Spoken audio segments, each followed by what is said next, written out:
"I'm too ugly for you," cried the Black Widow. But the mountain man responded with, "You're perfect." Snow falls on a burned-out town where a veiled woman hides her face from every mirror and every man. They call her cursed until a lone trapper steps from the pines, rifle smoking, eyes soft as prayer. He doesn't flinch when he sees her scars. He sees the woman God hasn't finished healing.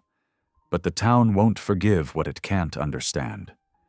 Whispers turn to threats, and a crooked sheriff aims to bury them both beneath shame and snow.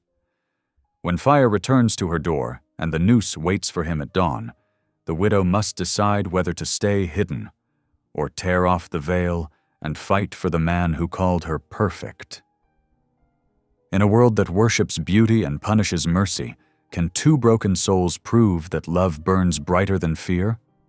Or will the past drag them both back into the ashes? Drop a comment below and share which part of the world you're tuning in from today.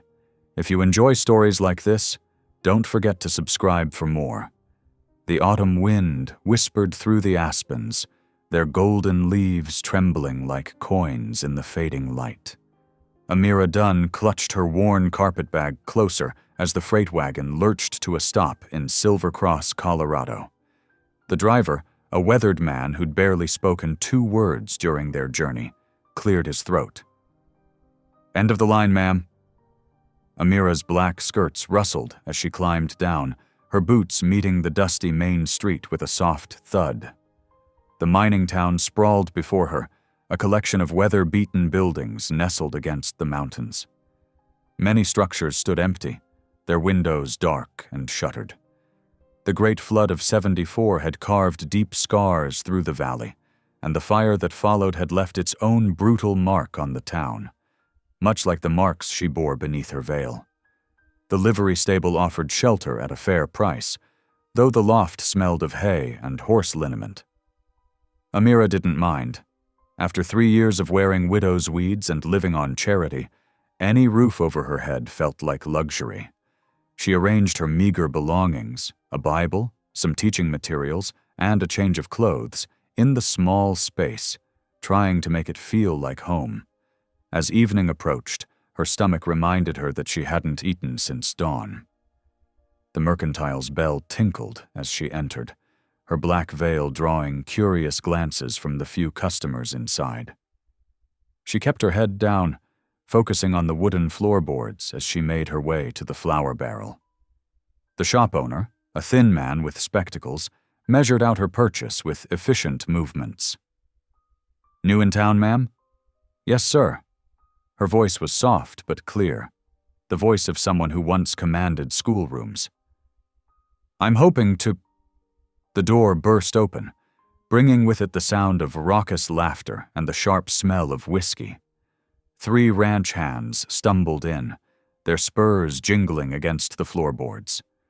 Amira turned away, but not quickly enough. "Well, looky here, boys," the tallest of them drawled, swaying slightly. "We got ourselves a real live ghost." "Naw, Tom. That there's one of them circus attractions. Bet she's got a face to curdle milk under that veil." Heat crept up Amira's neck as she fumbled with her coin purse. The shopkeeper cleared his throat. "Now, gentlemen." "Come on, lady," the third man said, reaching for her veil. "Show us what you're hiding." Amira jerked back, but his fingers caught the delicate fabric. There was a tearing sound, and for one horrible moment, the left side of her face was exposed, the rippled skin, the twisted flesh that had once been smooth and pretty. Gasps filled the store. Someone laughed. She ran. The setting sun painted the mountains blood red as Amira fled down the street, past the shuttered assay office and the half-collapsed church. Tears blurred her vision, but she didn't stop until the buildings gave way to scrub oak and pine. Her lungs burned as she stumbled deeper into the gathering darkness, not caring where she went as long as it was away. Finally, she collapsed against a boulder, her shoulders shaking with silent sobs. The veil hung in tatters, useless now like everything else in her life. She'd come to Silver Cross hoping for a fresh start, praying she could build something new from the ashes of her old life. But some things, it seemed, never changed. "Lord," she whispered into the growing darkness, "let me vanish. Just let me disappear." The wind carried her words away, replacing them with something else, a low, rumbling sound that made the hair on the back of her neck stand up. Amira went very still. There it was again, a growl that seemed to come from everywhere and nowhere at once. Slowly she turned her head. In the deep blue shadows between two pines, something moved. Something large. The last rays of sunlight caught yellow eyes that gleamed with predatory intelligence. The mountain lion emerged like a ghost made flesh, its muscled shoulders rolling beneath tawny fur. It was bigger than Amira had imagined such creatures could be, its tail twitching as it considered her with ancient, unfathomable hunger. Fear froze her in place. Her heart thundered so loudly she was certain the great cat could hear it. Every instinct screamed at her to run, but she remembered enough from her childhood in Kansas to know that running would mean death. The cougar took another step forward, its massive paws silent on the pine needles. Amira's fingers dug into the rough bark of a tree beside her. She thought of her husband, Thomas, of the fire that had taken him, of how she'd survived when he hadn't. Was this God's answer to her prayer? To vanish into the belly of a mountain lion, leaving nothing but scattered bones and her torn veil? "No," she whispered, surprising herself with the firmness in her voice. "I did not survive war and fire to die like this." The big cat's ears twitched at the sound of her voice. It crouched, muscles bunching beneath its hide. Amira's mind raced, remembering everything she'd ever heard about mountain lions. They were ambush predators. They didn't like to be challenged, and they especially didn't like noise. Drawing in a deep breath, Amira began to sing. The hymn rose from her throat, wavering at first but growing stronger with each note. "Amazing grace, how sweet the sound." Her voice echoed off the rocks, filling the small clearing with music. The cougar's tail lashed once, twice. It took a step backward, confusion replacing the predatory focus in its eyes. Amira kept singing, her voice carrying all her fear and determination into the gathering night. That saved a wretch like me. For what felt like an eternity, woman and beast regarded each other in the dying light. Then, with emotion so fluid it seemed like water flowing over stones, the mountain lion turned and melted back into the shadows. The sound of its departure was no louder than a whisper of wind through pine needles. Amira's legs gave out. She slid down the tree trunk, her black skirts pooling around her like spilled ink. The tears came then, not from fear or shame this time, but from a profound sense of something she couldn't quite name. Relief? Gratitude? Or perhaps it was simply the realization that she was still alive, still breathing, still part of this world whether she wanted to be or not. The last light faded from the sky, leaving her alone in the growing darkness. She touched her scarred face, feeling the familiar ridges and valleys that had become her private landscape of pain. For the first time in years, she didn't immediately flinch away from her own touch. "I'm still here," she whispered to the night. It wasn't quite a prayer, but it felt like one. "I'm still here." A coyote's lonely call echoed from somewhere in the distance, reminding her that she was far from the safety of town. Amira gathered her skirts and rose on shaking legs. She didn't know exactly which way would lead her back to Silver Cross, but she could see lights twinkling in the valley below. It would be enough to guide her home, or at least to the livery loft that would have to serve as home for now. As she picked her way carefully down the slope, Amira realized she'd left her torn veil somewhere in the clearing. The thought made her pause for a moment, but she didn't turn back. Let the wind take it. Let the animals use it for their nests. She was tired of hiding. The moon rose over the mountains, casting long shadows across the trail. Amira walked steadily onward, her steps growing more confident as she neared the town. She couldn't know what tomorrow would bring, but for now, she had this moment. This quiet triumph over fear, this small victory over the darkness that had threatened to swallow her whole. In the distance, a church bell tolled the hour, its clear notes carrying over the sleeping town. Amira straightened her shoulders and kept walking, one step at a time, toward whatever waited ahead. The cougar's muscles bunched, its massive form launching through the air toward Amira. Time seemed to slow as she watched death approach, graceful and terrible. Then a sharp crack split the evening air like thunder. The big cat jerked sideways, crashing to the ground mere feet from where she stood. For several heartbeats, Amira couldn't move.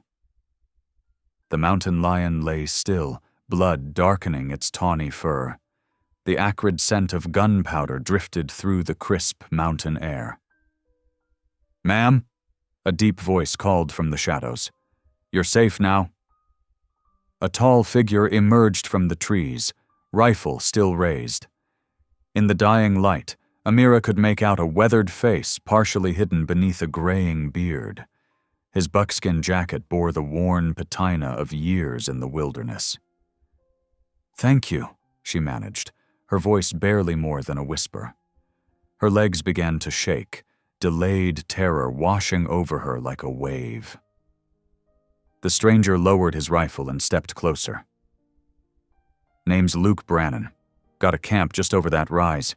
You look like you could use a rest and something warm to drink." Amira's first instinct was to refuse, to flee back toward town. But darkness was falling fast, and she realized she wasn't entirely sure which way town lay anymore. Her head spun slightly as the evening's events caught up with her. Yes. Thank you, Mr. Brannon." "Just Luke," he said, keeping a respectful distance as he led the way. "Watch your step here. Ground's treacherous after sunset." His camp proved to be a neat arrangement of canvas and logs, with a small fire already burning. A coffee pot perched near the flames, and the scent of beans and bacon lingered in the air. Luke gestured to a log seat covered with a buffalo robe. "Sit. You're shaking like an aspen leaf." Amira sank onto the offered seat, grateful for its solid presence. Her rescuer moved with quiet efficiency, adding wood to the fire and setting a tin cup of snow to melt. She noticed he kept his eyes mostly on his tasks, offering her privacy without making it obvious he was doing so. "Caught sight of you running into these woods," he said, measuring coffee into the pot. "Followed to make sure you were all right. Good thing, too. That cat's been troubling my trap lines for weeks." A tremor ran through her as she remembered those yellow eyes. I wasn't thinking clearly. The town, there were men." Luke nodded, understanding in his grunt. "Silver Cross ain't always kind to strangers. Been that way since the mine went bad." He turned away to rummage in his supplies, returning with a small tin of tallow and clean rags. "You've got some scratches from the brush. Mind if I tend them?" Amira hadn't even noticed the stinging cuts on her hands and face where branches had caught her during her flight. She instinctively drew back, one hand rising to where her veil had been. "You shouldn't look at me," she whispered. Luke paused in his preparations, his blue eyes meeting hers directly for the first time. "I see fine," he said quietly, then went back to warming the tallow. Something in his calm acceptance made her throat tight. He worked in silence, cleaning her scratches with boiled snow water and applying the warm tallow with gentle efficiency. His hands were rough from work but careful, never lingering longer than necessary.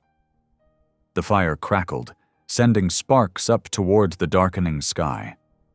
Luke poured coffee into 2 tin cups, offering one to Amira. The warmth seeped into her cold fingers. "Were you planning to stay in Silver Cross?" he asked. Amira stared into her coffee. "I hoped to. I was a teacher before—" She touched her scarred cheek. "Before the war.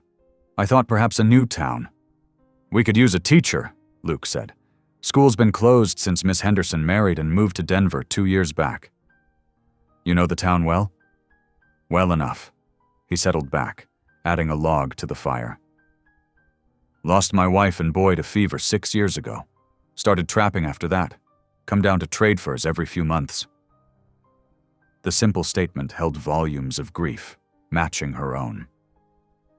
Amira found herself sharing more than she'd intended. "The fire took my Thomas during the war. Union soldiers set our barn ablaze. He went back for the horses. I tried to follow." Luke nodded, understanding in his silence. They sat quietly as night deepened around them, the fire's warmth holding back the mountain chill. Amira felt some of her rigid tension slowly ease. Here, with this stranger who looked at her scars without flinching, she felt seen as a person for the first time in years. Dawn found them still talking softly. Luke spoke of his years in the mountains, of the rhythms of trapping and trading. Amira shared stories of her teaching days, of helping young minds blossom. Neither mentioned leaving, though the night had passed. It was Luke who finally stood, stretching his tall frame. "Storm's coming," he said, studying the heavy clouds gathering over the peaks. "Trail down to town won't be safe once the snow starts." Amira rose too, reluctant to leave this peaceful sanctuary. "I should try to make it back before—" The first fat snowflakes began to fall, catching in her dark hair. Luke shook his head. "Too late. Storm like this could last days up here. Wouldn't be right to let you risk it." He hesitated, then added carefully, "Got plenty of supplies. Extra blankets. You're welcome to shelter here till spring if you've a mind to. No obligations, just a safe place to rest." Amira looked toward where Silver Cross lay hidden in the valley, remembering the cruel laughter in the store. Then she looked at Luke's camp, with its neat organization and warm fire. At the man who offered sanctuary without demands or judgment. The snow fell harder, drawing a white curtain between her and the world below. "Thank you," she said softly. "I would be grateful for shelter." Luke nodded once, satisfaction and something warmer flickering in his eyes. "Welcome home then, miss." "Done! At least till spring." He turned to bank the fire against the coming storm, giving her space to compose herself. Amira watched the snow transform the wilderness around them into something clean and new. For the first time since the war, she felt the faintest stirring of hope, like a seed taking root in frozen ground. Luke's cabin perched like an eagle's nest among the pines, half a day's climb above Silver Cross. The rough-hewn logs wore a decade of mountain weather, their surfaces silvered by sun and storm. A stout stone chimney rose from the peaked roof, now draped in heavy snow. "It ain't much," Luke said, stamping snow from his boots before opening the sturdy door. "But it's warm and dry." Amira stepped inside, grateful to escape the strengthening storm. The cabin's single room stretched before her, neat as a pin despite its rustic furnishings. A pot-bellied stove squatted in one corner, while dried herbs hung from the rafters alongside strings of peppers. Everything spoke of careful organization. Tools on pegs, supplies in labeled boxes, quilts folded precisely. Luke crossed to a door set in the back wall.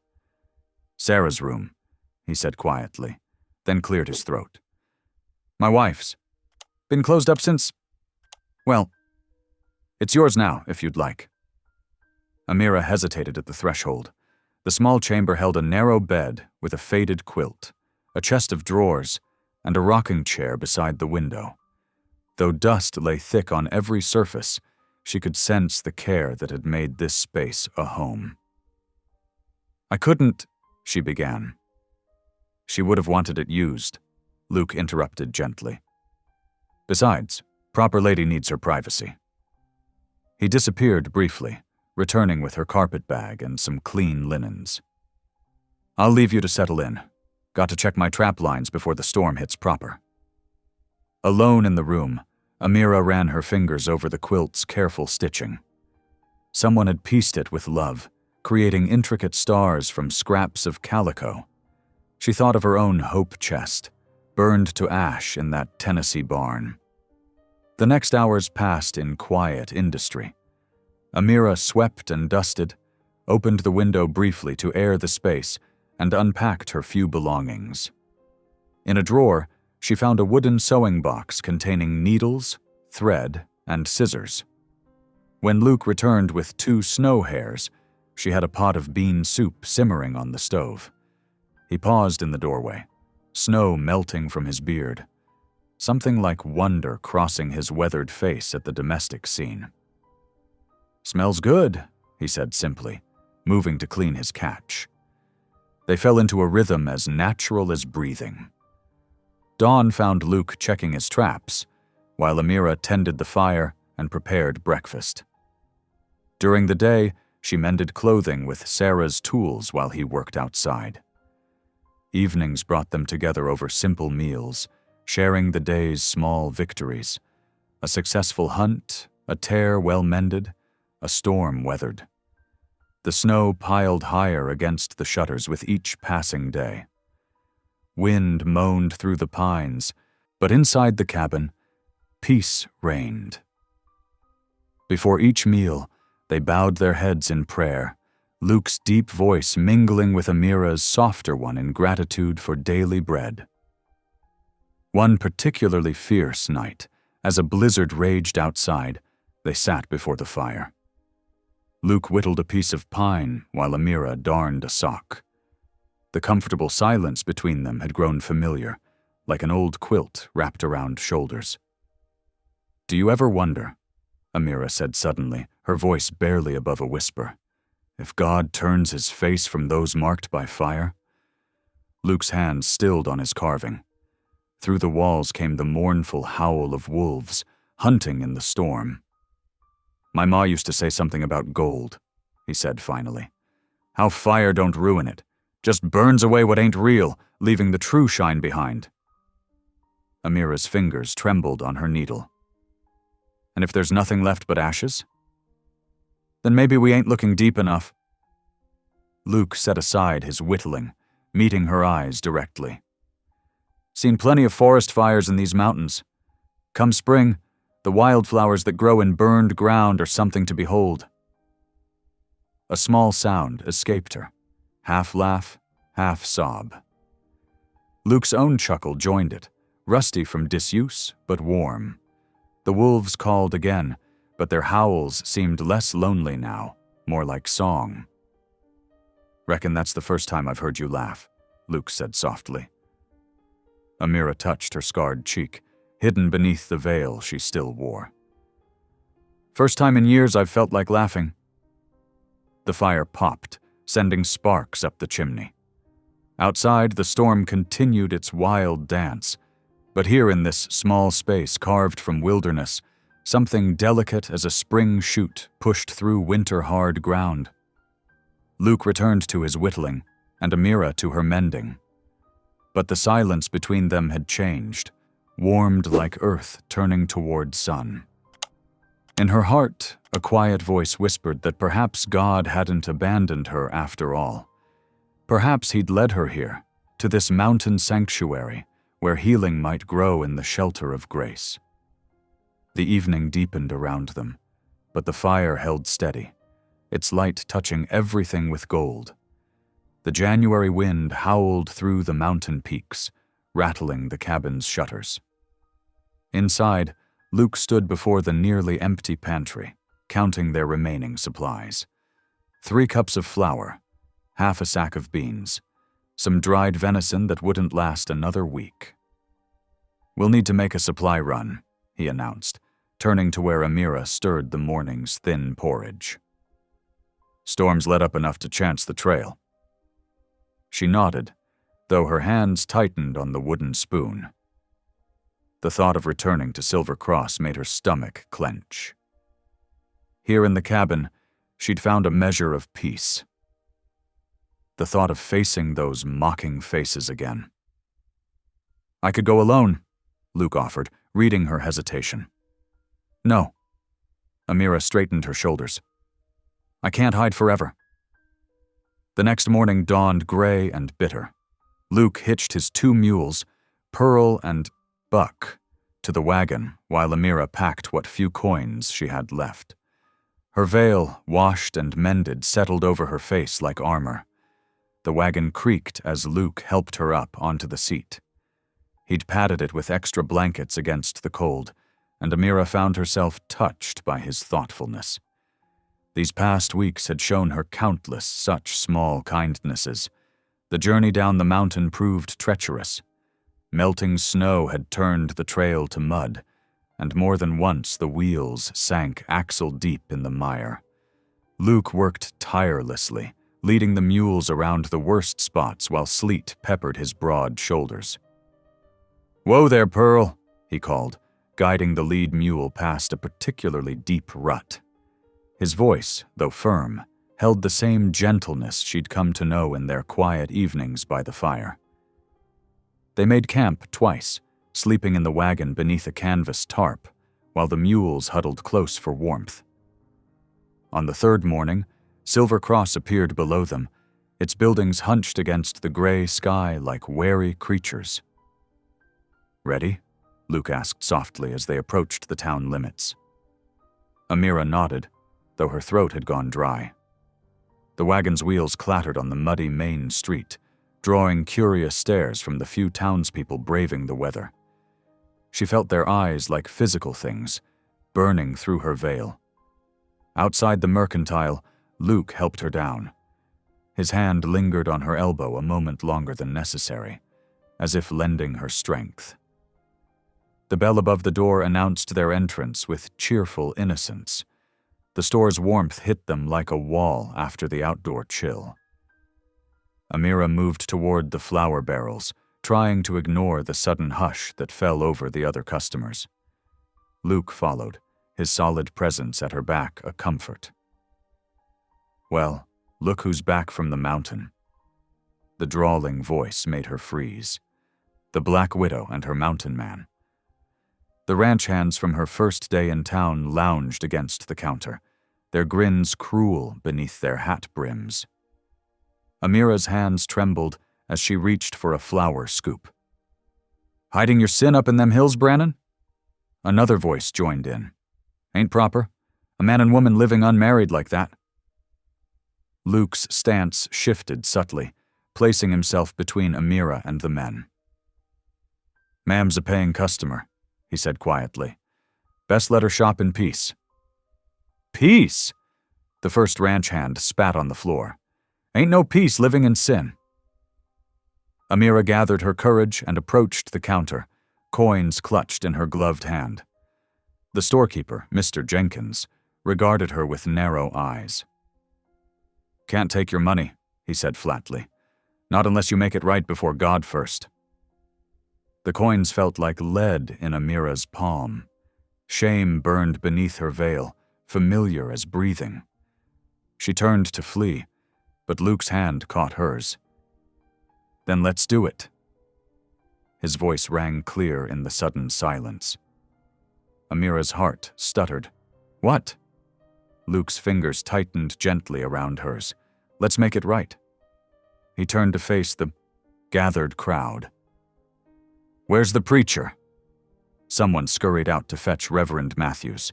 The news spread through town like wildfire, drawing more onlookers despite the sleet. Amira stood frozen, her mind whirling. "Luke," she whispered, "you don't have to—" "I know." He faced her fully, his eyes serious. "But I want to.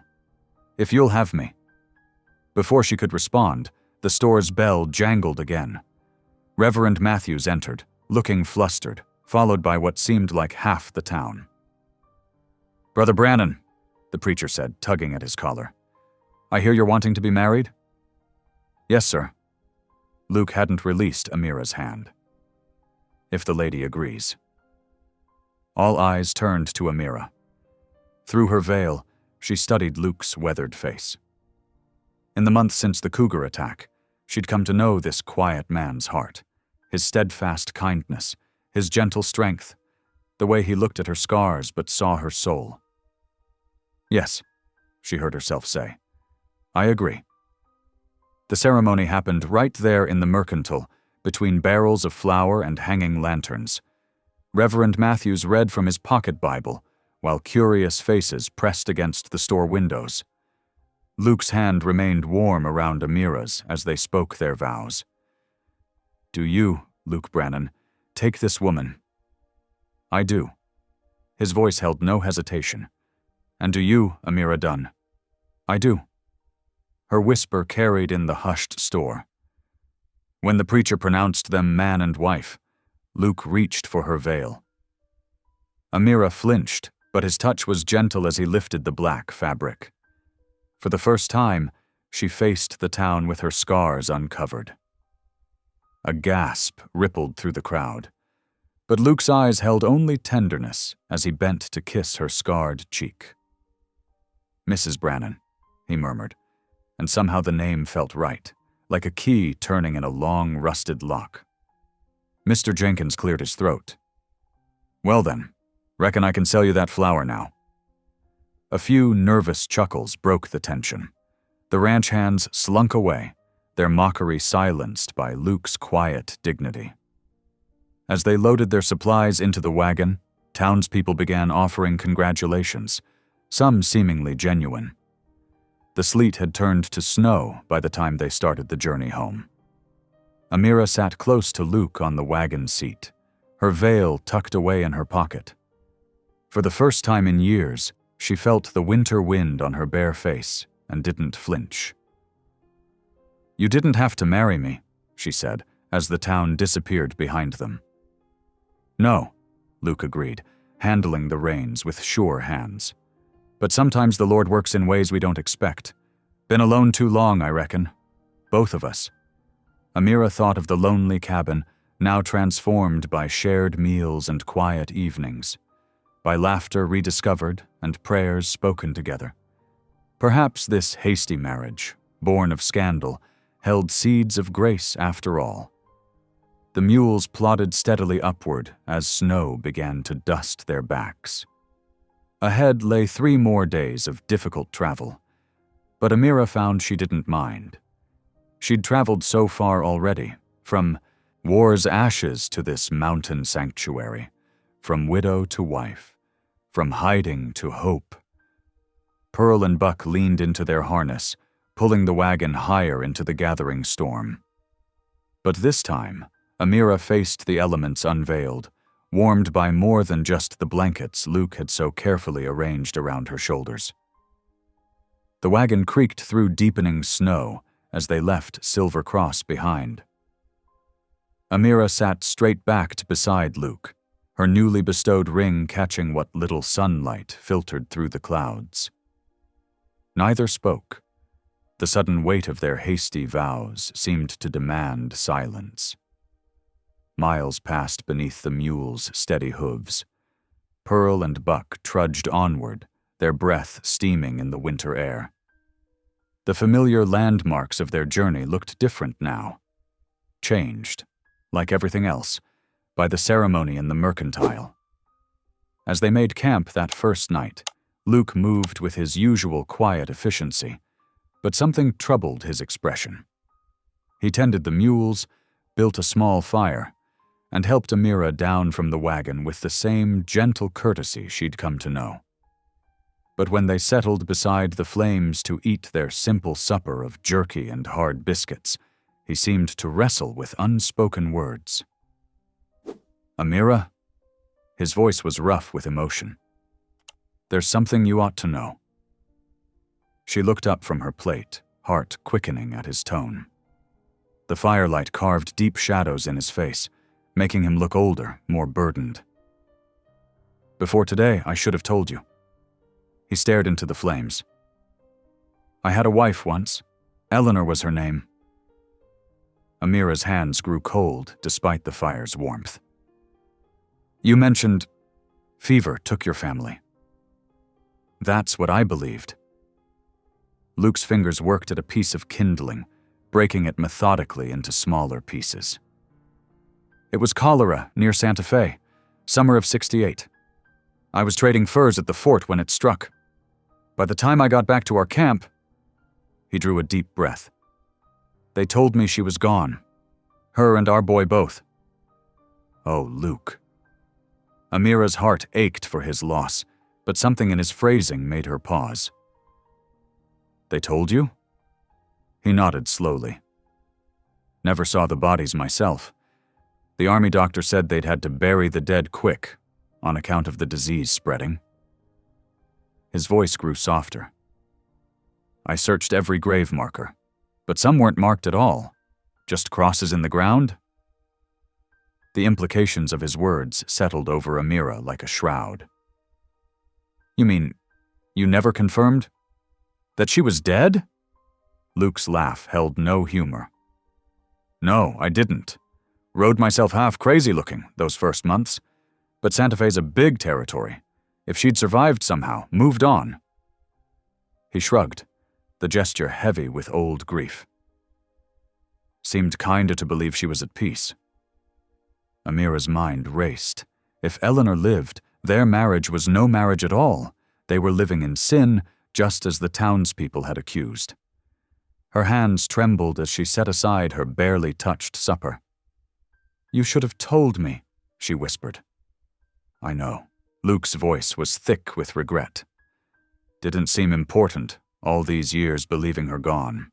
But today, when we spoke those vows..." He met her eyes across the fire. "You deserved the truth of it." Sleep proved elusive that night. Amira lay in the wagon, wrapped in blankets that still smelled of Luke's cabin, and prayed for guidance. The Lord had led her to this mountain, to this man's gentle protection. Surely he wouldn't let her stumble unknowingly into sin? The next weeks passed in a strange dance of intimacy and uncertainty. They returned to their routine, Luke checking his trap lines while Amira kept house, but now she split her time between domestic tasks and teaching him scripture. They would sit by the fire in the evenings, heads bent over Luke's mother's old Bible, their shoulders not quite touching. "Love is patient, love is kind," Amira read one night, her finger tracing the familiar words. "It does not dishonor others, is not self-seeking." "Reckon that's true enough," Luke murmured, watching her hands move across the page. She taught him other things too, how to mend his nets with smaller stitches that would last longer, how to patch clothes so the seams lay flat. He proved an apt pupil, his big hands growing surprisingly deft with needle and thread. February brought the first hint of thaw. Water dripped from the cabin's eaves, and the snow in the yard grew pocked and gray. One afternoon, while Luke was out checking his lines, Amira decided to air out the cabin's winter musty blankets. She found his sea chest pushed against the wall, its brass fittings dull with age. She'd seen him take extra blankets from it before, but had never presumed to open it herself. Now, as his wife, or whatever she was, perhaps she had the right. The hinges creaked as she lifted the lid. The familiar smell of cedar rose up, along with something else, the ghost of pipe tobacco and saddle leather. She lifted out the blankets one by one, shaking them carefully. Beneath the last one, A packet of papers caught her eye. She shouldn't pry, but her hands seemed to move of their own accord, drawing out the yellowed documents. Most were ordinary enough. Property deeds, shipping receipts, a letter from his mother dated 1863. Then her fingers found something official-looking, stamped with a government seal. Her heart nearly stopped as she read the carefully penned words. Regarding the reported death of Eleanor Marie Brannan, no confirmation of burial, case remains open. The paper trembled in her hands. Here was proof of what Luke had confessed that night by the fire. His first wife's fate was never certain. Which meant... The sound of boots on the porch made her jump. She hastily returned the papers to the chest, her mind whirling. When Luke stepped inside, stamping snow from his feet, she could barely meet his eyes. "Storm's coming," he said, hanging his wet coat by the door. "Might be the last big one of winter." He paused, noticing her expression. "Something wrong?" Amira's throat felt tight. "I found the letter," she whispered. "About Eleanor." Luke went very still. "Ah, the government notice, that they never confirmed." She forced herself to continue. "Luke, what if she's alive? What if all this time?" He crossed the room slowly, sinking onto the bench beside her. "Been asking myself that for 8 years. But now it's different." Amira's voice cracked. "Now there's us. This... whatever this is between us. If she's out there somewhere, then I'm..." She couldn't finish the thought. "You're what?" Luke's hand found hers, warm and calloused. "The woman who saved my soul from darkness. Who brought God's word back into this house? Who made me remember what it means to care for someone?" "A sin," she whispered. "An unwitting sin, but still..." "No." His voice was firm. "You're my wife now, Amira. Maybe it didn't start the way most marriages do, but..." He squeezed her fingers gently. "I don't regret a moment of it. But legally..." "Legally, Eleanor was declared dead after 5 years missing. I checked before today." He looked away. "Should have told you that too, I reckon." Amira's heart lurched. "Then why keep the letter?" "To remind me, I suppose, that things aren't always what they seem. That sometimes not knowing is the hardest part of grief." He met her eyes. "But I've mourned long enough.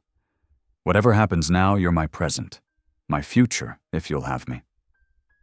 Outside, the wind picked up, rattling the shutters. The promised storm was rolling in, but Amira barely noticed. Her mind was full of Eleanor, a woman she'd never met, whose absence had shaped Luke's life, and whose ghost now seemed to stand between them. "I need time," she said finally, "to pray about this. To be sure we're not..." "I understand." Luke released her hand slowly. "I'll fix up the other room again. Give you space to think." Amira nodded, grateful for his understanding. As he rose to check the stove, she found herself studying his familiar profile. The strong line of his jaw, the gentle way he moved through the cabin that had become her home. Whatever came next, she knew one truth deep in her heart. She didn't want to lose him. But as the storm howled outside and darkness gathered in the cabin's corners, that same heart twisted with fear. Fear of losing him anyway, and fear of sinning against God's law, even without meaning to. She touched the ring on her finger, its metal warm from her skin, and whispered a prayer for clarity. The winter wind keened against the windows like a lost soul seeking shelter. Amira shivered, remembering another stormy night when Luke had first offered her sanctuary. Now she needed shelter of a different kind, not from physical danger, but from the tempest in her own heart. The night stretched endless, dark as pitch. Amira tossed in her narrow bed, Luke's borrowed Bible clutched to her chest. Every creak of the cabin's timbers, Every whisper of wind through the eaves seemed to mock her troubled conscience. By midnight, she knew sleep would not come. She lit a candle and dressed quickly, hands trembling as she pinned her veil in place. The mare Luke had given her, a gentle dun named Mercy, nickered softly as Amira entered the stable. The horse's breath made clouds in the frozen air, while Amira saddled her with fumbling fingers. "Just you and me now, girl," she whispered, checking the cinch one final time. The moon had risen, casting enough light to make out the trail to town. Fresh snow crunched under Mercy's hooves as they picked their way down the mountain path.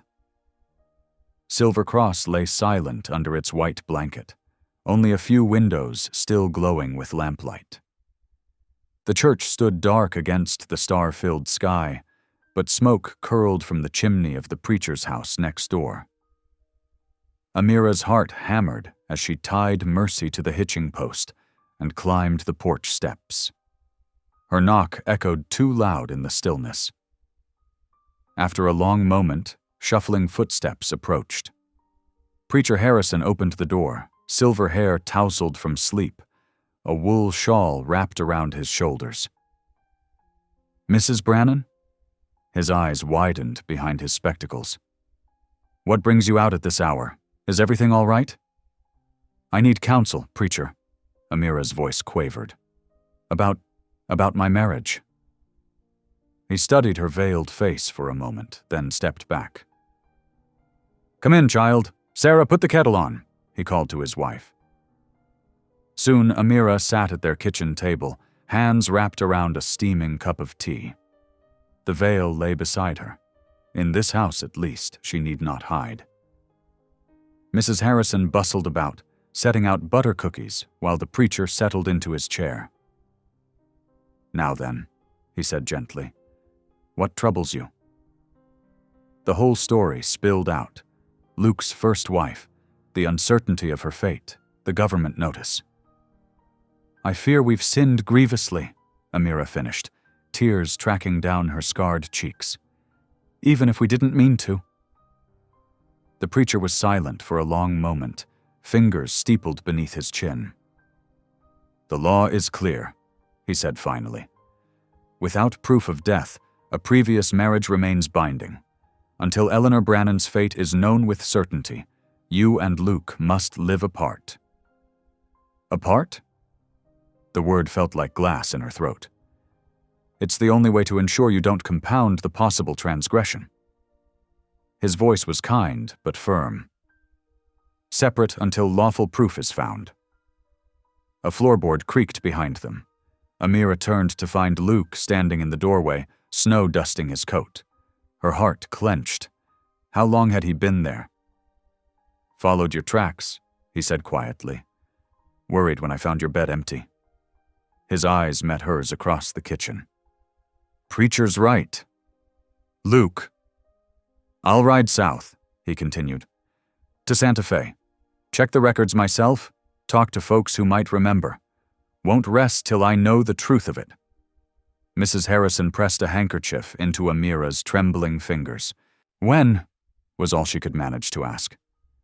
"Dawn." Luke's voice was rough.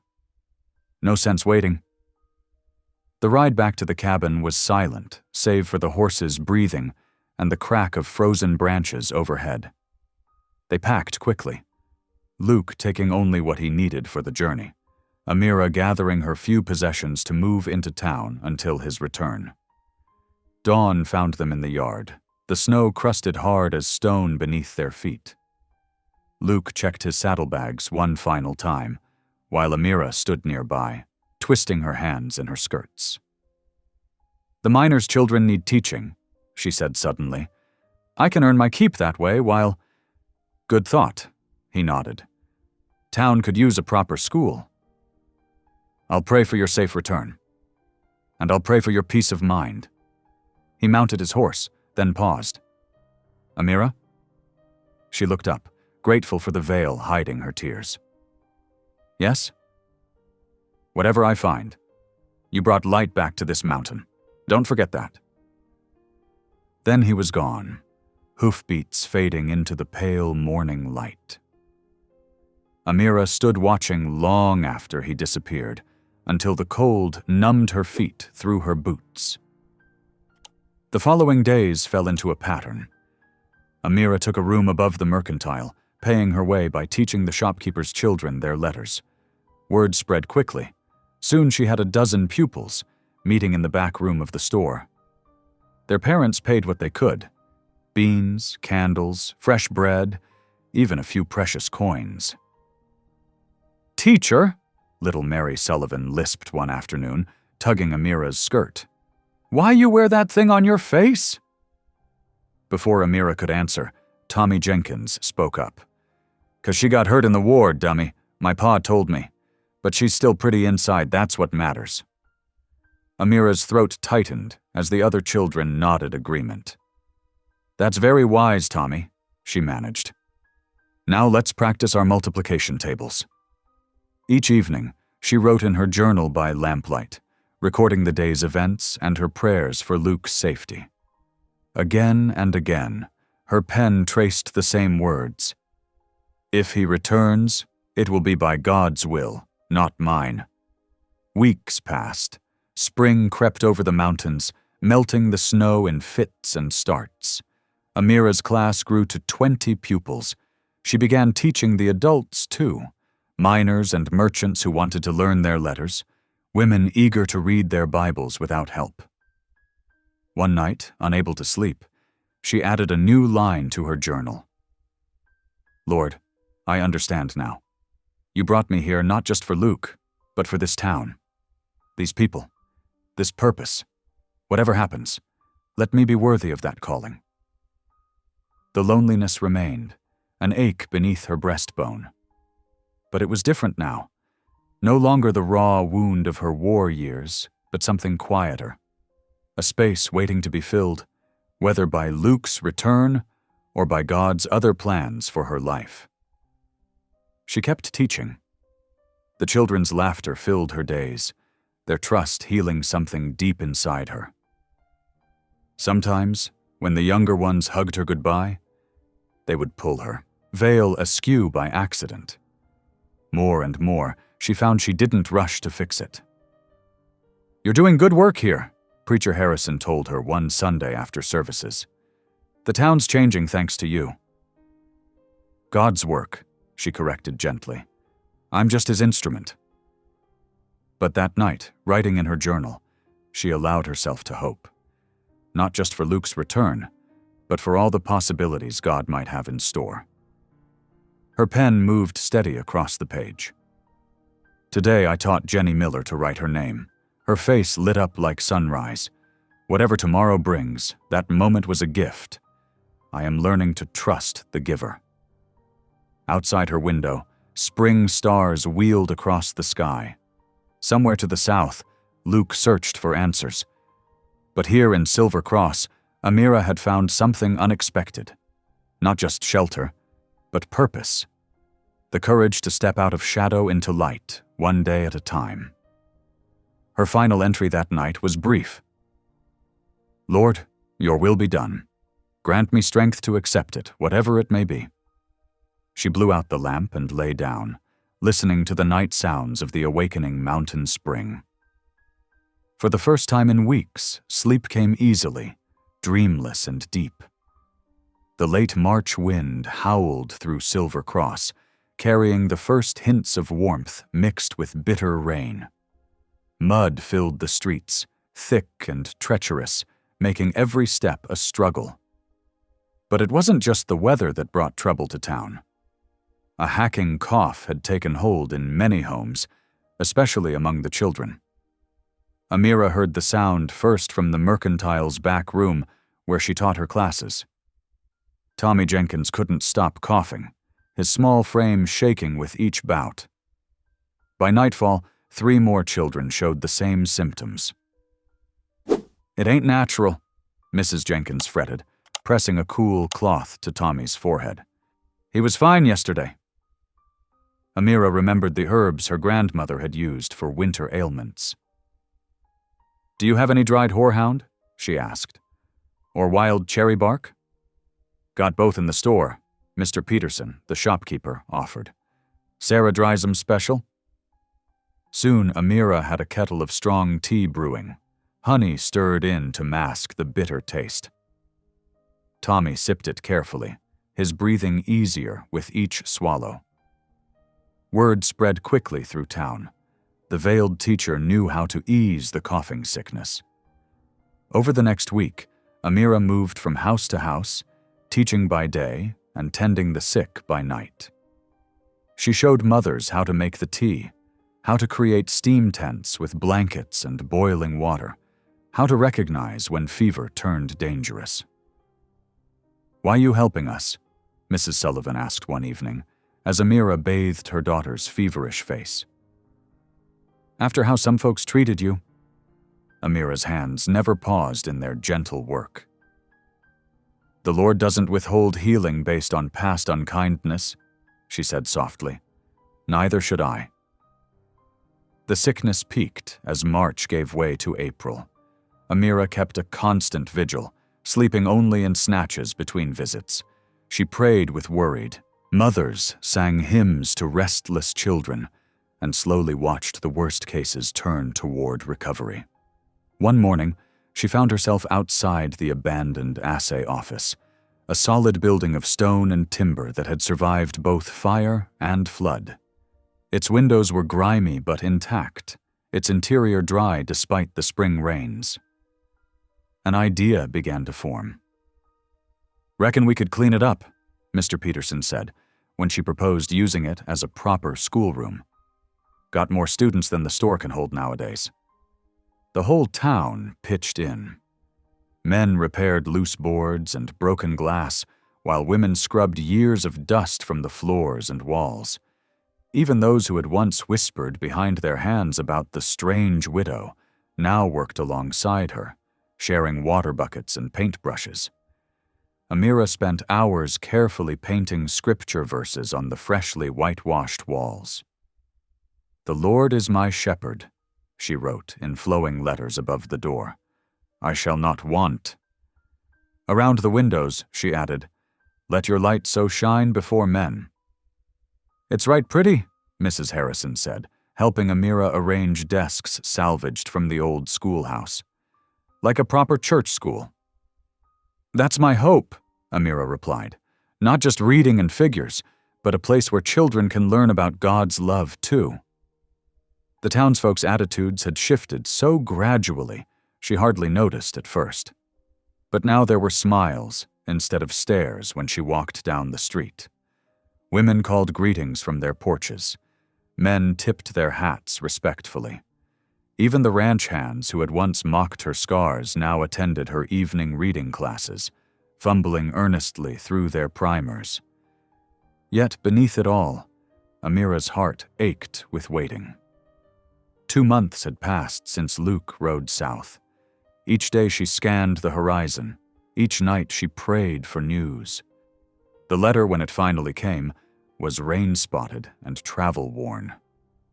Mr. Peterson handed it to her after class one evening. "Ryder brought it from Denver," he said. "Recognized the name." Amira's hands trembled as she broke the seal. Luke's normally steady writing wavered across the page. "Dearest Amira, found the hospital in Santa Fe where they treated the cholera victims. Took weeks of searching through moldering records and visiting every graveyard in the territory. Finally found what I sought, a marker bearing Eleanor's name, dated 1870. The sisters who tend the cemetery confirmed she lies there. I'm coming home to you, if you'll still have me. Yours truly, Luke." The paper crumpled against her chest as tears flowed freely beneath her veil.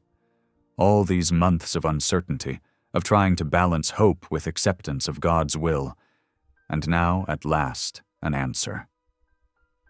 "Good news?" Mr. Peterson asked gently.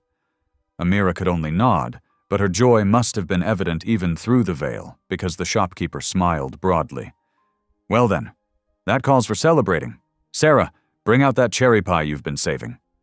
Word spread through town as quickly as the earlier sickness had. Women appeared with covered dishes and fresh bread. Men brought bottles of cider and extra chairs. Soon the assay office was full of people, sharing food and fellowship while Amira sat in their midst, the precious letter still clutched in her hands. "Read us some scripture, teacher," Tommy Jenkins called out. His cough was almost gone now, leaving only a healthy boy's enthusiasm. "Something happy." Amira opened her Bible to Psalm 23, the same words she had painted above the door. As she read, other voices joined in, speaking the familiar verses together. "Surely goodness and mercy shall follow me all the days of my life." The setting sun streamed through newly cleaned windows, gilding the painted scriptures on the walls. Amira looked around at these people who had become more than neighbors. They were now her flock, her family in faith. God had given her not just the hope of Luke's return, but a deeper purpose she never could have imagined when she first arrived in Silver Cross. Later that night, in her room above the mercantile, she wrote in her journal, "Lord, you have turned my mourning into dancing.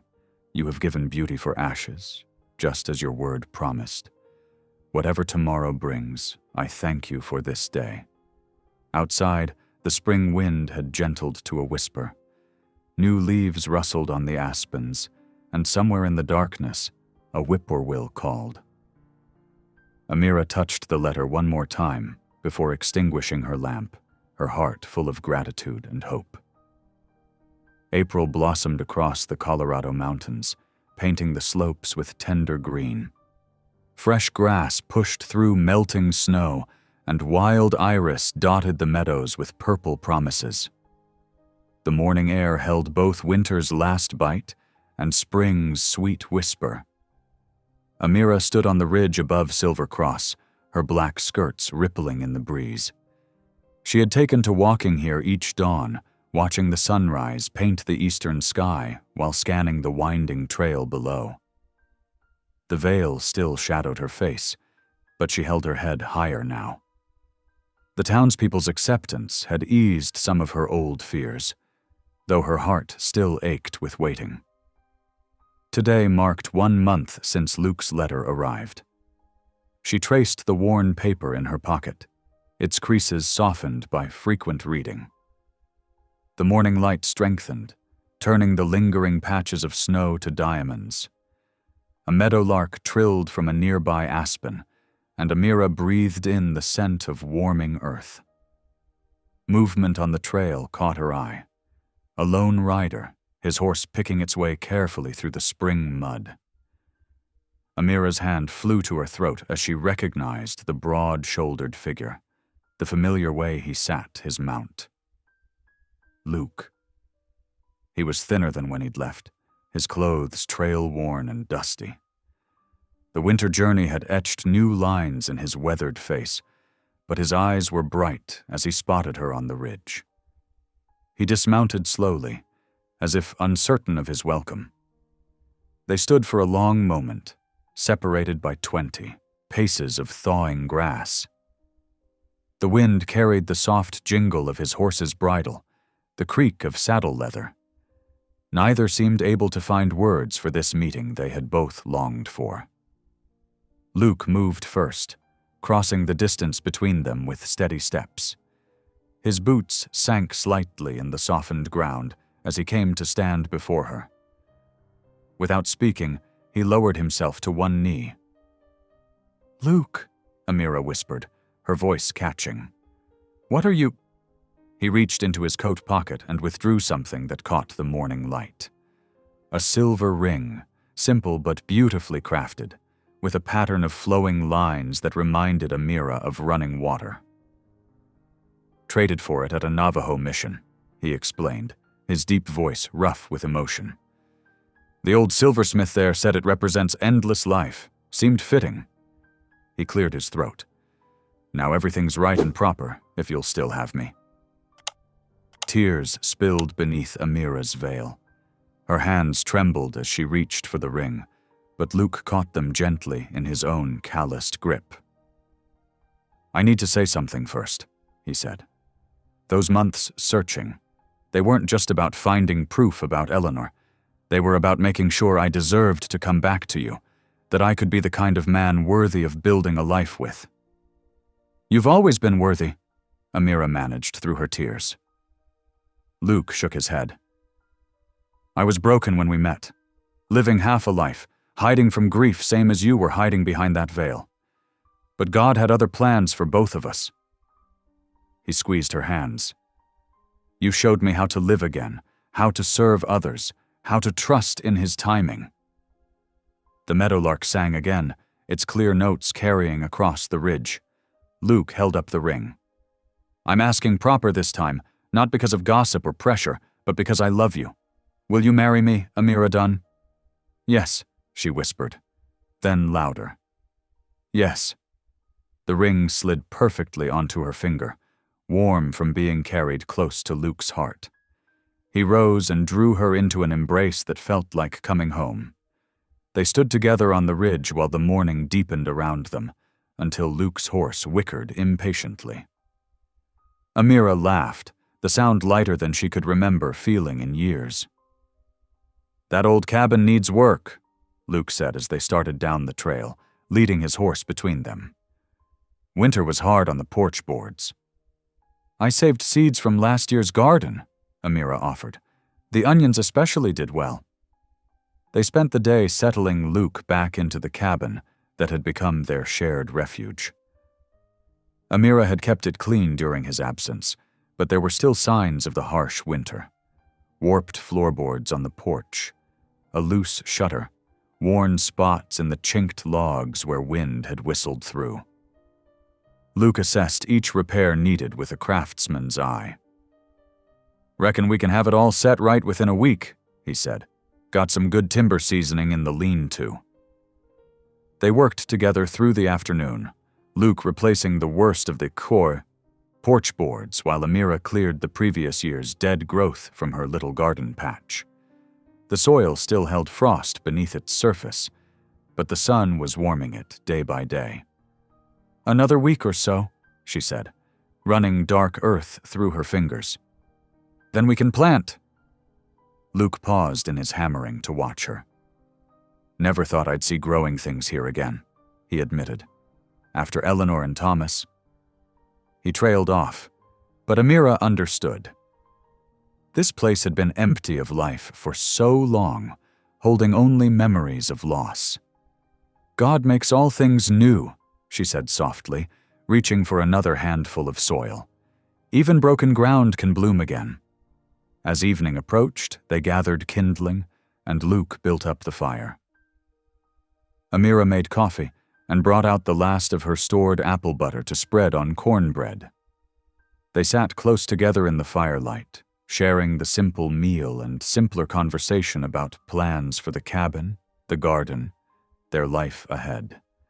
When the dishes were cleared, Luke took out his worn Bible.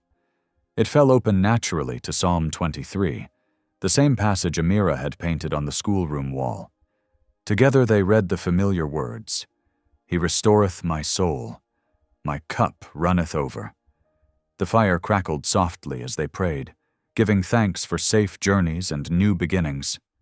Outside, spring peepers had begun their evening chorus, their songs echoing against the last patches of snow. Amira's silver ring caught the firelight as she folded her hands. The Navajo craftsman's flowing pattern seemed to dance with each movement, like the living water of God's grace. She thought of all the paths that had led to this moment, paths marked by fire and loss, yet ending in restoration. Their laughter came easier now, warm and natural as they shared stories of the months apart. Luke told her about the kind sisters at the Santa Fe hospital who had helped him search their records, about the Navajo silversmith who had worked 3 days on her ring, about the spring storms that had delayed his journey home. Amira spoke of her teaching, of nursing the town through illness, of the community that had grown around the old assay office. Even Mr. Peterson comes to reading lessons now, she said, smiling beneath her veil. Sounds like you've built something fine there, Luke said. "A real ministry." "God built it," she corrected gently. "I just tried to be faithful with what he gave me." The fire settled into glowing coals. Through the cabin's windows, they could see the first stars appearing in the deepening blue of evening. Their light seemed clearer now that winter's haze had lifted, bright with the promise of warmer days ahead. Luke added another log to the fire, and fresh flames leaped up, pushing back the gathering shadows. The warmth reached into every corner of the cabin, turning the raw timber walls to gold. Their quiet laughter mingled with the fire's crackle, echoing against the melting drifts outside. A sound of joy returned, of home restored, of love renewed by grace. The summer morning dawned clear and bright, but trouble rode in with the sun. Amira stood at the cabin's window, watching dust rise from approaching horses. 3 men picked their way up the trail, their leather satchels and brass instruments marking them as surveyors. Luke stepped onto the porch, wiping his hands on a cloth. He'd been repairing the well pump, and his shirt sleeves were rolled to the elbows. "Best see what they want," he said quietly. The surveyors dismounted in the yard. Their leader, a thin man with wire-rimmed spectacles, pulled documents from his saddlebag. "Morning, folks. I represent the Silver Peak Mining Company. We're here to assess this parcel under new territorial statute." Amira's heart tightened as Luke accepted the papers. She watched his face darken as he read. "This land's been homesteaded fair and legal," Luke said, his voice level but firm. "Got the papers to prove it." The surveyor adjusted his glasses. "According to our records, sir, your claim expired during your recent absence. The new law requires continuous occupation." "I was gone 3 months at most," Luke countered, "to settle personal matters. Nevertheless, the company has filed primary claim under the Mining Act. Sheriff Hargrove can verify the legality of our position." The surveyor gestured toward the valley. "We'll need to take measurements today. You'll receive proper notice about vacating the premises." Luke's jaw tightened. "This is our home. We've worked this land, improved it. There's no mining claim here, just honest folks trying to live in peace." "The law is quite clear, Mr. Brannon. I suggest you seek legal counsel." The surveyor turned to his men. "Start at the creek line. Mark 50-yard intervals." Amira watched helplessly as the men began stretching their chains across their garden, trampling the young plants. Luke stood rigid, the papers crushed in his fist. That evening, after the surveyors left, Luke packed his saddlebags. "I'm riding to the territorial office," he told Amira.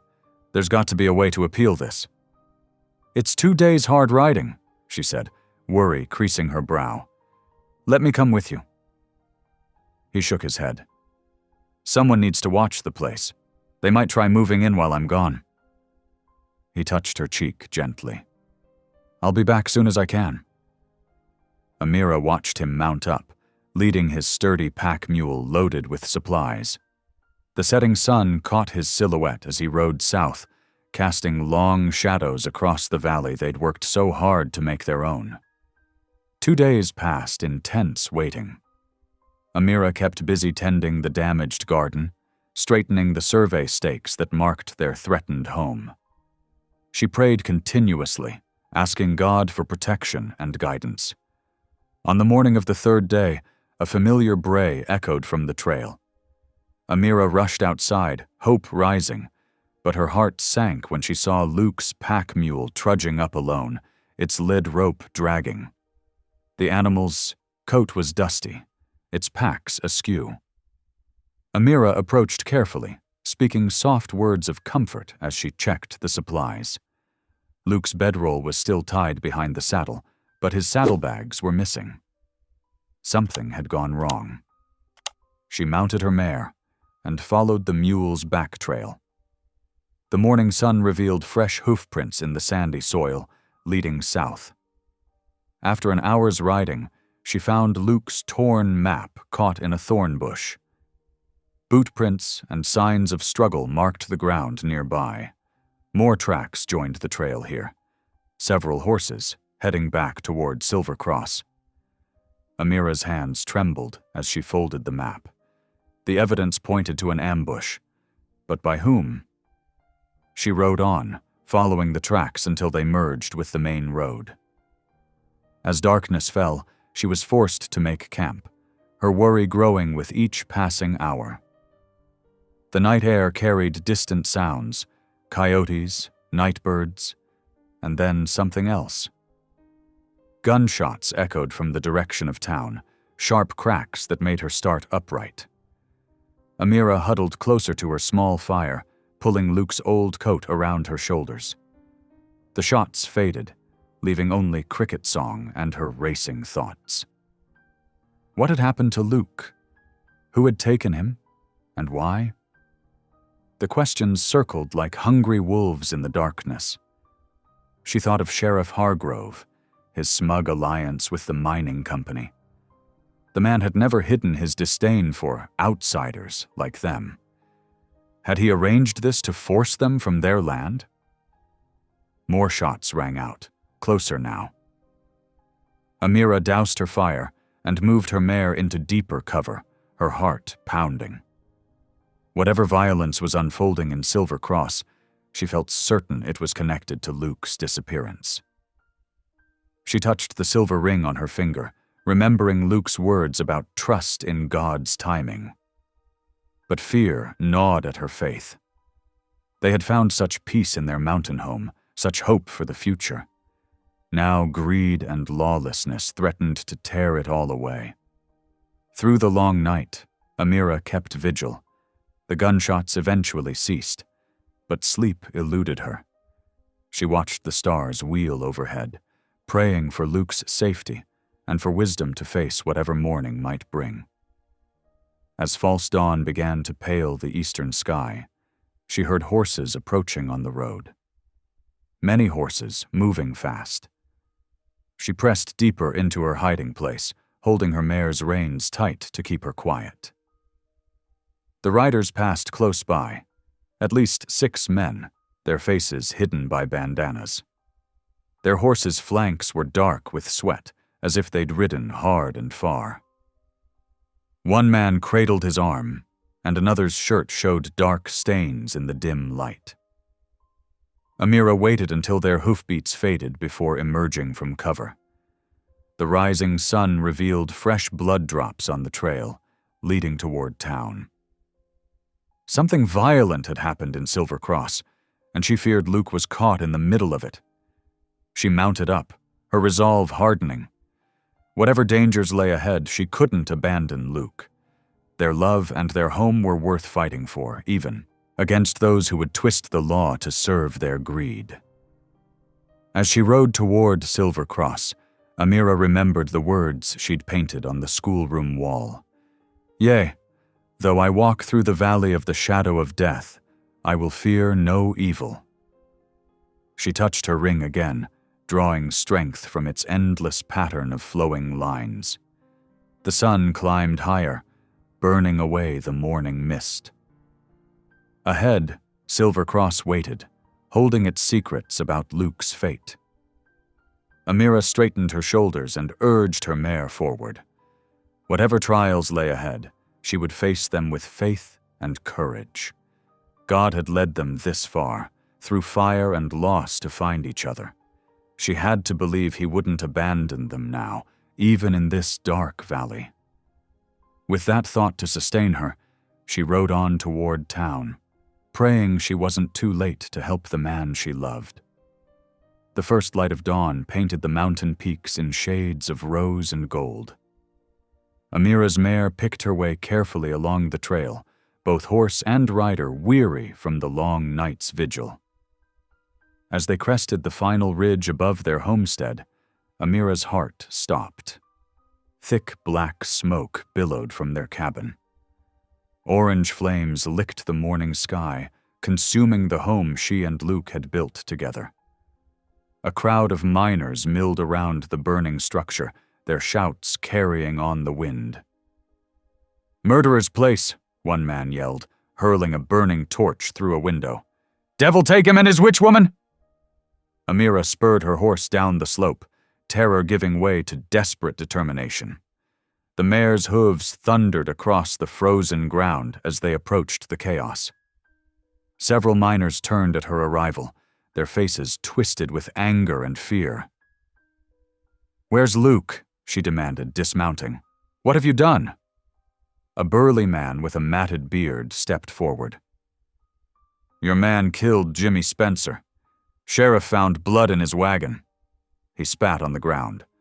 "Whole town's been searching since yesterday." "That's a lie," Amira said, her voice steady despite her racing heart. She ran toward the water barrel by the garden, but found it empty.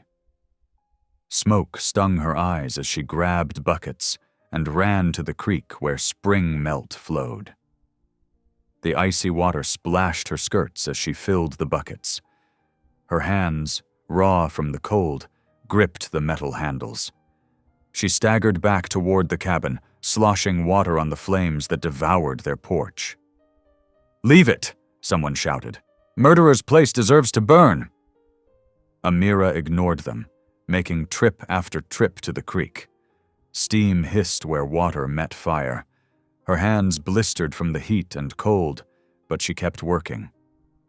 Tears cut clean trails through the soot on her face. The miners gradually dispersed, perhaps shamed by her persistence, or simply bored once the excitement faded. Amira continued fighting the flames alone, even as her strength waned. By mid-morning, the fire had mostly died, leaving their cabin a blackened skeleton. She stood in the ruins of their kitchen, where just days ago, she and Luke had shared breakfast and morning prayers. The table was ash, the walls scorched black. Through the collapsed roof, she could see the mountains they both loved, unchanged and eternal. A rider approached at a gallop. "Mrs. Brannan." It was young Tommy from the telegraph office. "They've got him. Sheriff's got Luke locked up in town." Amira's burned hands trembled as she gripped her horse's reins.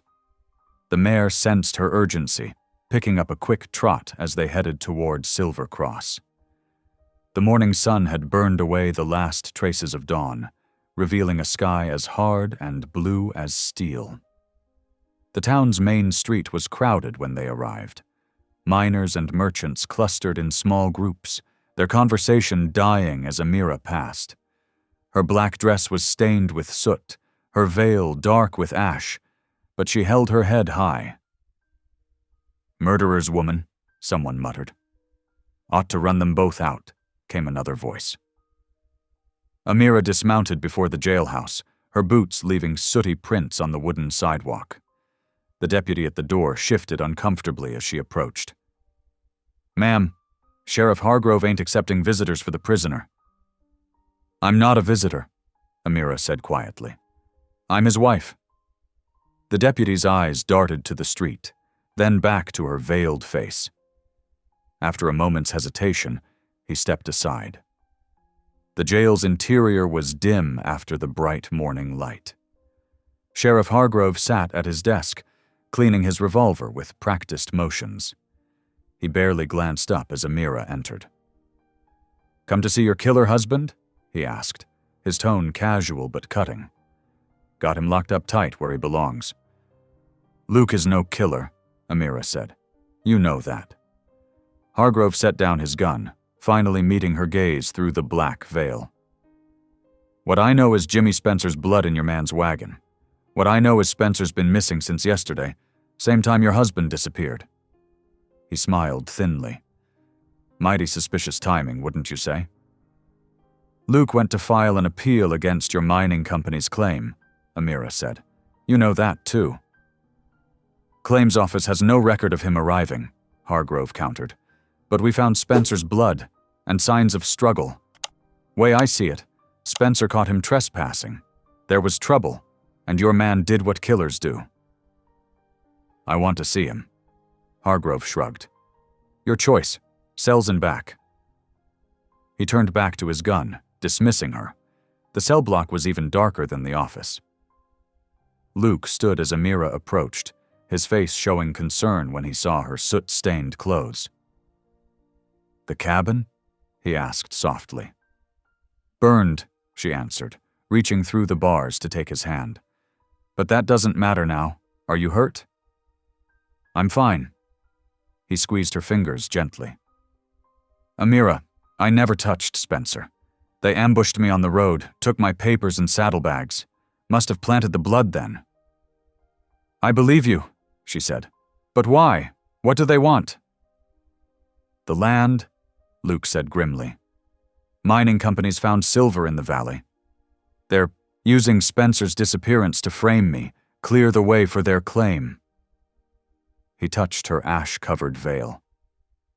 You should go somewhere safe. This isn't your fight. It became my fight when I married you, Amira said. I won't hide anymore. Luke's eyes softened. You're the bravest woman I know. Not brave, she said. Just tired of running from fear.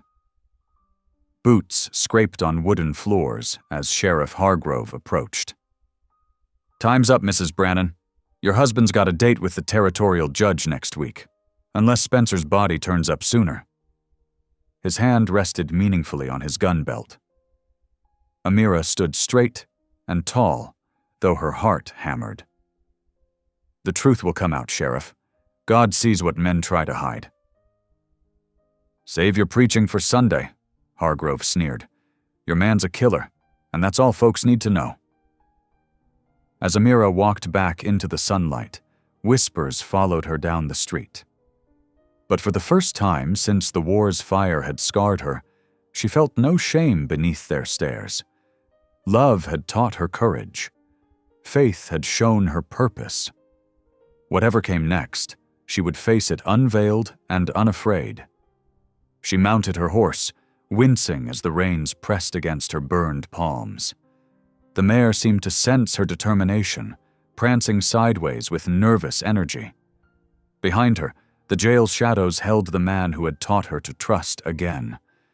Before her lay a town swayed by lies and greed. But Amira had survived fire once before.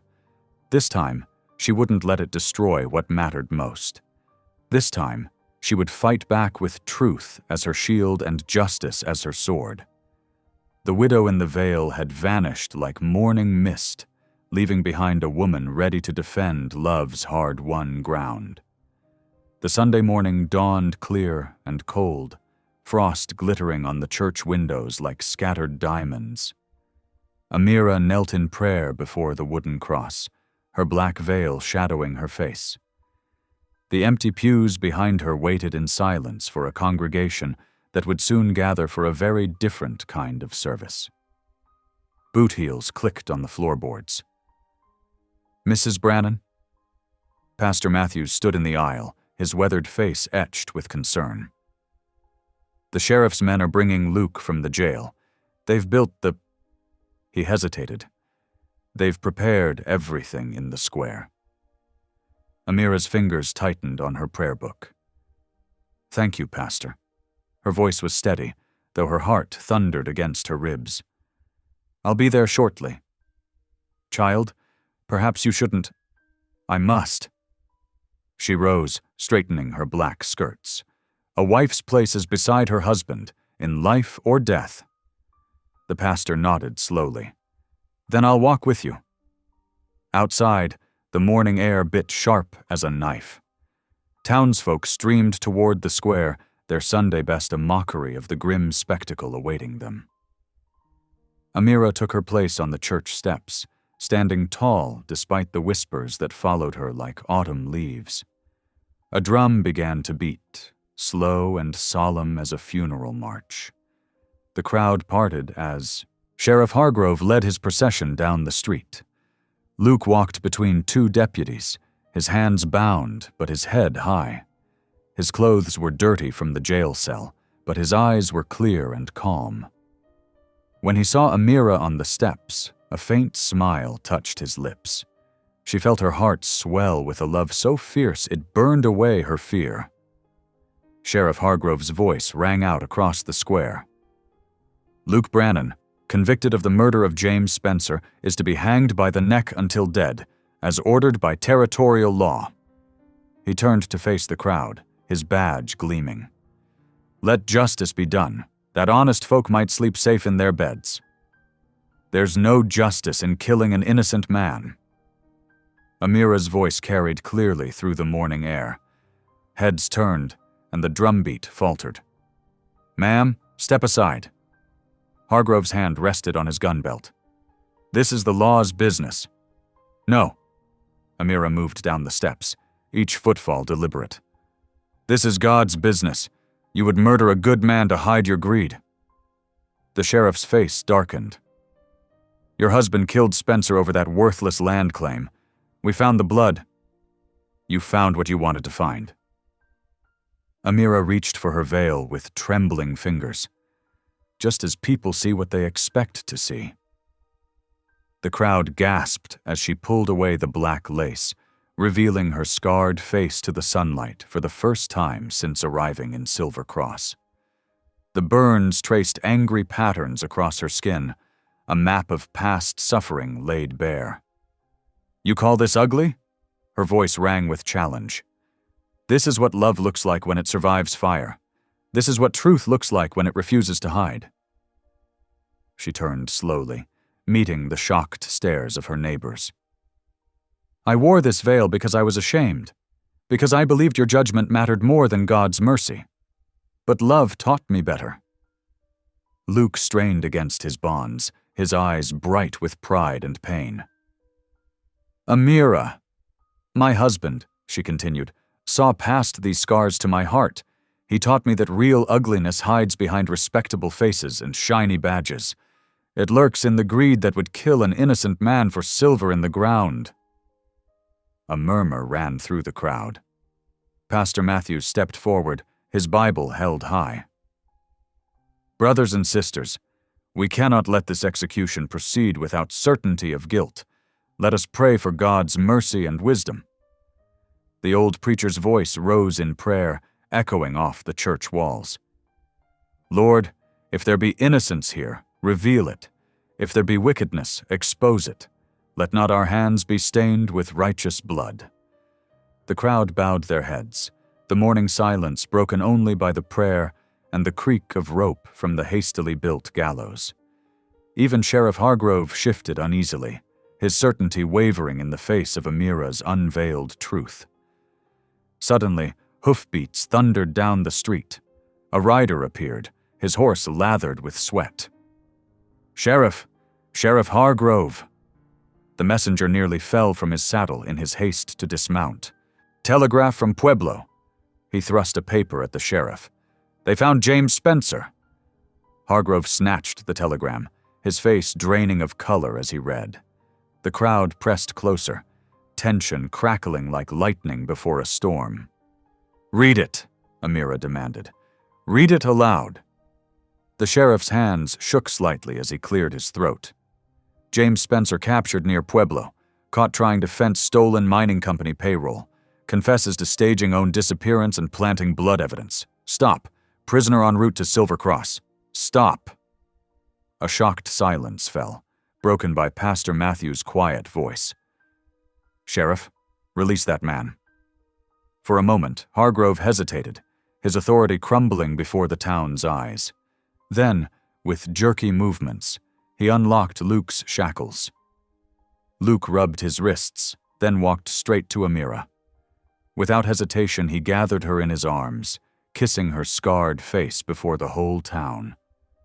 The crowd's former disgust transformed into something like shame as they witnessed such tender love. I told you God sees what men try to hide, Amira whispered against his chest.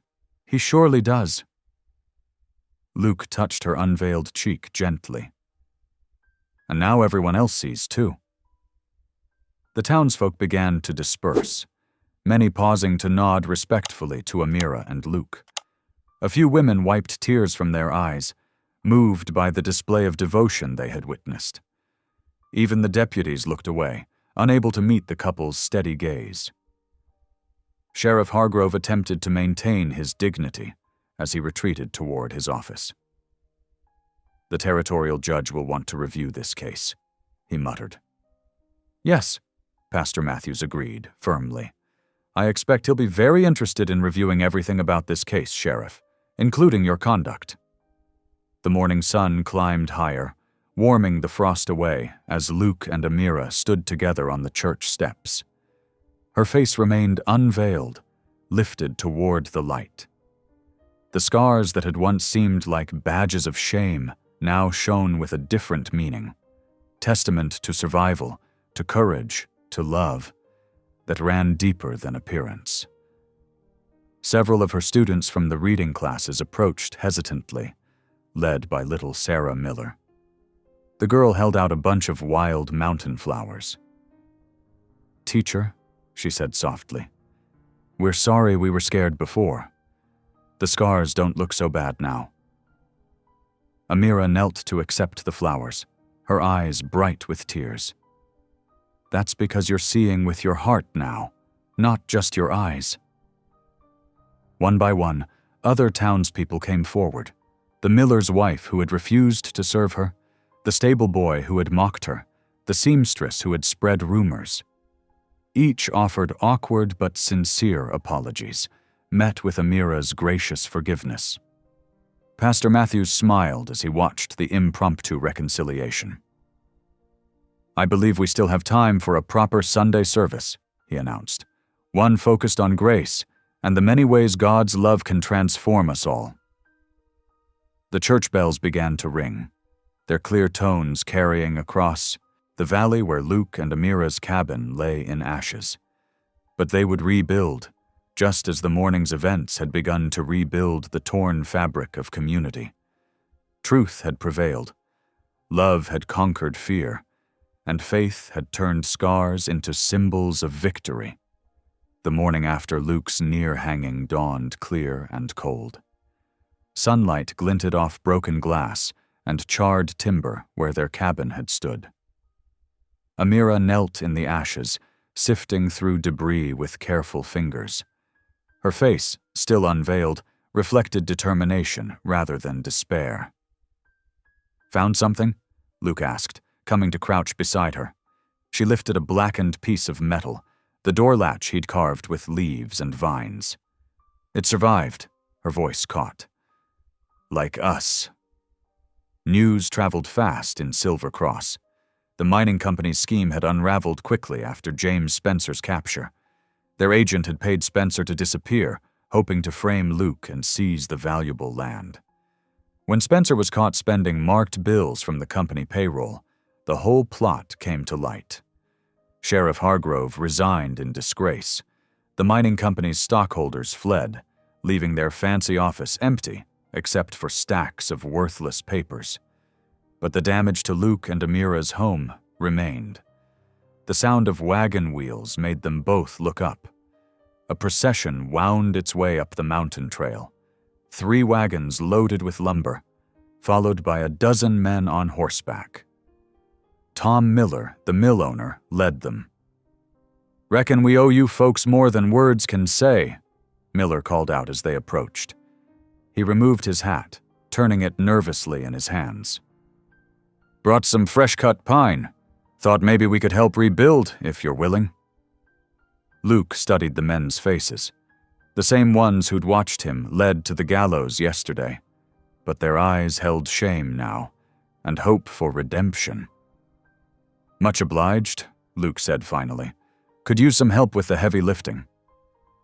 The men dismounted, and soon the valley echoed with the sounds of work. They cleared away burned debris, marking out the foundation lines. Women from town arrived with baskets of bread and stew. Children gathered scattered nails, washing them clean in the creek. Amira moved among them, directing efforts with quiet authority. No one flinched from her scarred face now. If anything, they seemed to draw strength from her presence, as if her visible wounds made their invisible ones easier to bear. By midday, the skeleton of a new cabin began to take shape. Luke worked alongside the other men, his skilled hands guiding less experienced ones. He showed them how to notch logs for tight corners, how to level floor joists on the uneven ground. "You're good teachers, both of you," Miller observed during a break. "Reckon that's why the Lord spared you, to show us all a better way." Pastor Matthews arrived in the afternoon, his wagon loaded with blankets and supplies. He looked older than he had yesterday, bowed under the weight of his own failure to prevent injustice. "Sister Amira," he said, his voice rough with emotion. "Brother Luke, I've come to ask forgiveness. I should have questioned the accusations, should have stood for truth instead of bowing to pressure." Amira touched his arm gently. "We all have things to learn about judgment, Pastor. What matters is that you stood up when it counted most." "You're too generous," he protested, "after how this town treated you." "This town is our home," Luke interrupted firmly. "Good soil grows stronger after fire passes through." The pastor's eyes filled with tears. "Then you'll stay? No one would blame you for seeking peace elsewhere." Amira looked at Luke, who nodded. "We'll stay," she said. "There's teaching still to be done here, not just reading and writing, but about seeing with the heart." They worked until sunset painted the valley gold. The new cabin walls stood nearly complete, stronger than before. Luke had insisted on larger windows, letting in more light. The floor plan included space for a proper schoolroom where Amira could teach through the winter. As the workers prepared to leave, Luke pulled something from the ruins, a long beam, scorched but solid at its core. "This was the main support," he said. "Still got strength in it." "Perfect for the crossbeam," Amira agreed. Together that evening, they cleaned the old beam. Luke's knife moved steadily, carving deep letters into the wood. Amira held the lantern, watching words emerge beneath his careful hands. Beauty from ashes. "Isaiah 43, she murmured. "He makes all things new." "Seems fitting," Luke said, blowing away wood shavings. "This beam held up the old cabin. Now it'll crown the new one."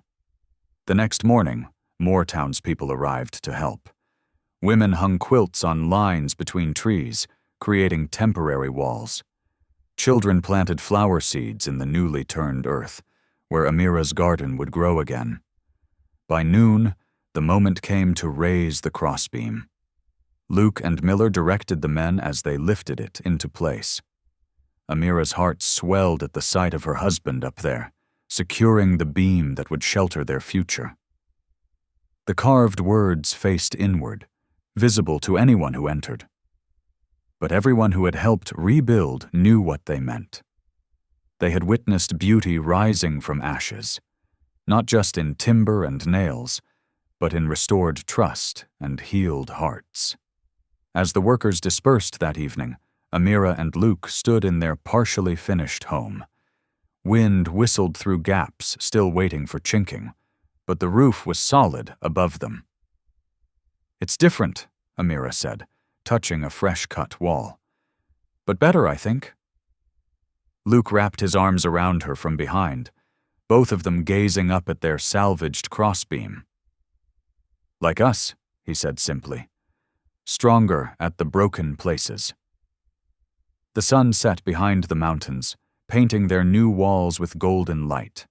Tomorrow would bring more work, more healing, more opportunities to teach and learn. But tonight, they rested in the beauty that can only come after fire, grateful for the grace that transforms ashes into glory. Pastor Matthew's words at Sunday service had proved true. God's love could transform anything, even tragedy into triumph, rejection into acceptance, and ruins into a home more beautiful than before. Their story would be told in Silver Cross for generations.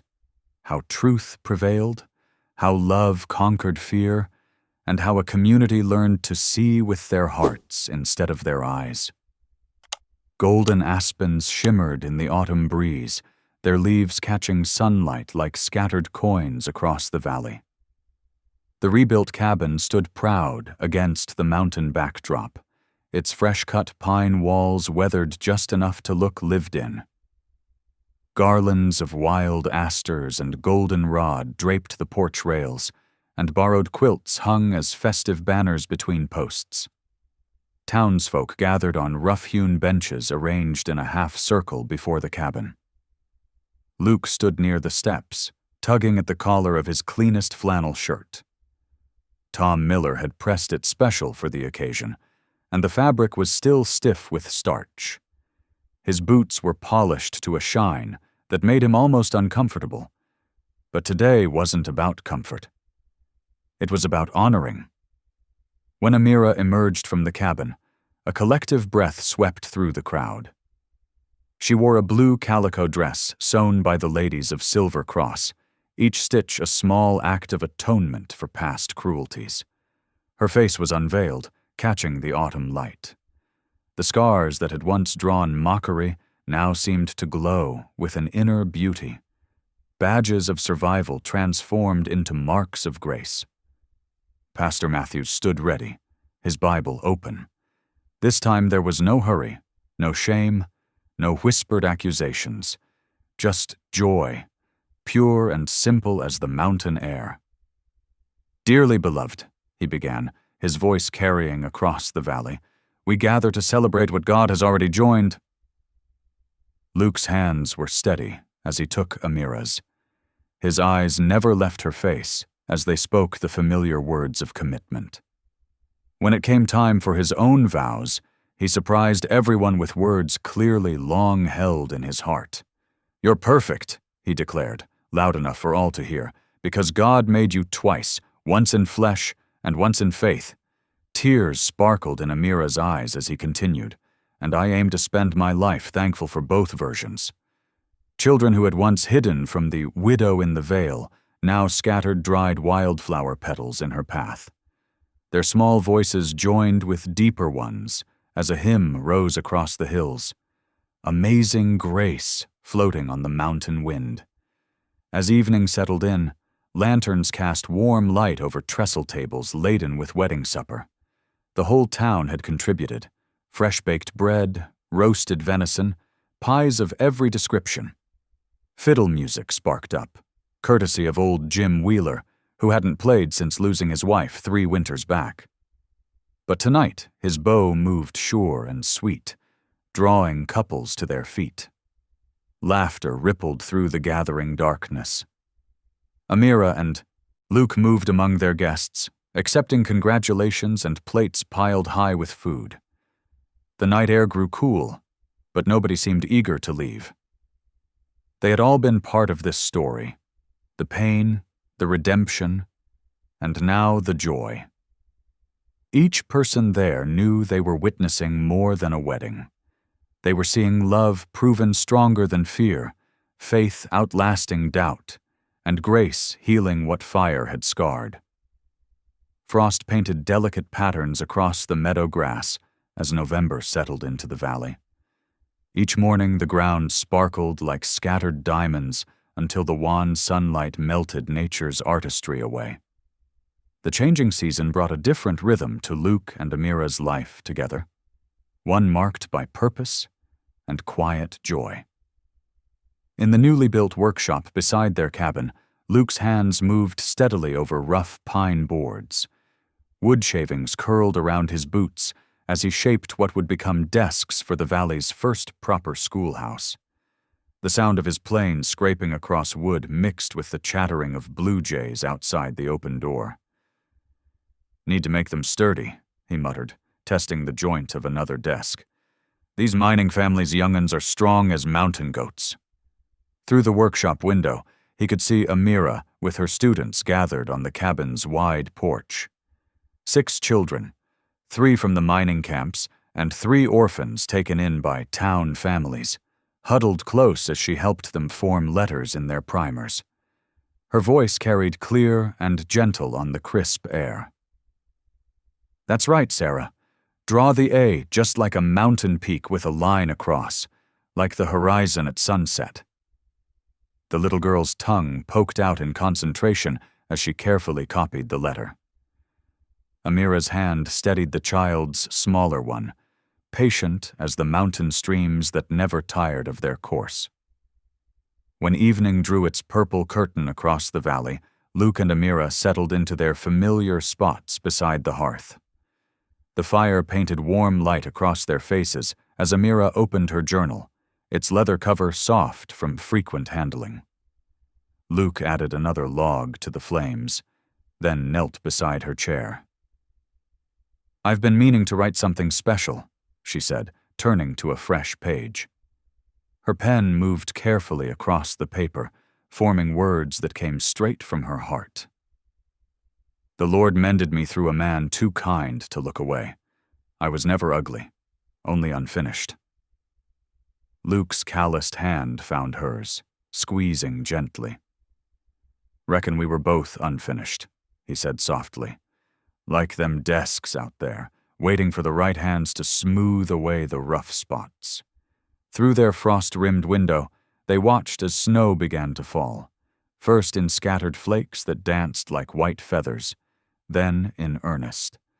The lamp on their table cast a steady glow against the gathering night, its light reflecting off the swirling snow outside. Amira closed her journal and reached for their worn Bible. Together they bowed their heads in their nightly prayer of gratitude. Fire crackled softly, punctuating their whispered words of thanks, for each other, for their restored home, for the children's bright voices that now filled their days. The lamp's gentle radiance seemed to gather strength as darkness deepened, as if defying the winter night. Its unwavering light spoke of faith that had weathered every storm, every doubt, every fear, and emerged stronger for the testing. Thanks for tuning in. These stories remind us that life is more than headlines. It's about heartlines. Subscribe if you want more moments that make you pause, feel, and reflect.